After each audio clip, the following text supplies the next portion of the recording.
ចែករំលែកបងប្អូនពីវិធីលេលេខាត់ស្បែកជាមួយនឹងយ៉ាអ៊ូដែលធ្វើឲ្យស្បែកសភ្លឺថ្លា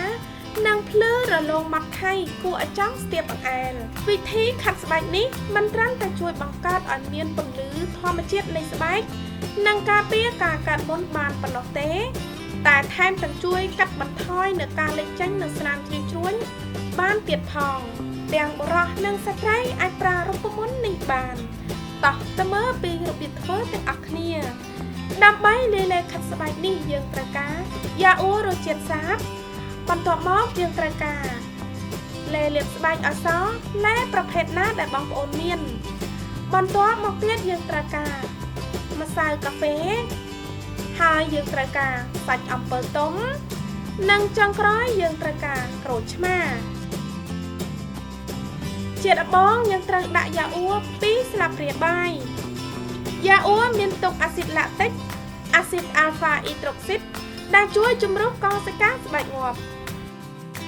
បន្ទាប់មកដាក់កាហ្វេ2ស្លាបព្រាបាយ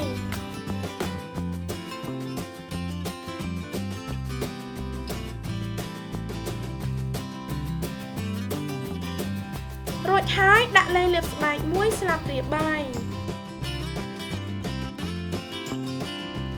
ហើយដាក់សាច់អំពិលទុំ2ស្លាបព្រាបាយ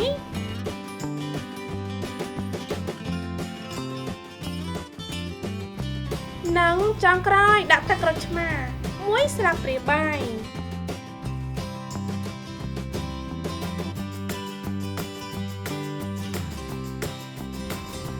ក៏ច្របល់គ្នាឲ្យបានសព្វល្អ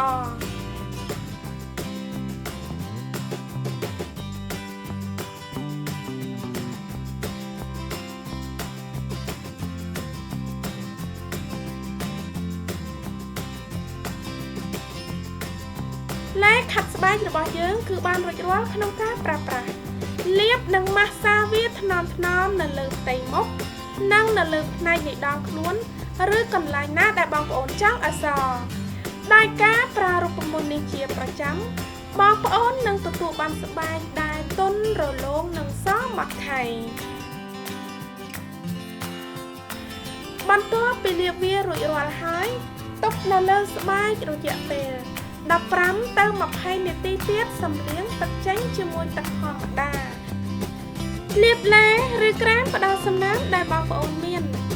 ប្រើរូបមន្តនេះ4ទៅ5ដងក្នុងមួយសប្តាហ៍ដោយដែលបងប្អូនបានឃើញដៃរបស់ខ្ញុំ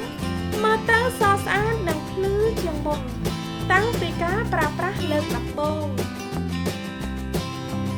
សូមឲ្យវីដេអូនេះមានអត្ថប្រយោជន៍សម្រាប់បងប្អូន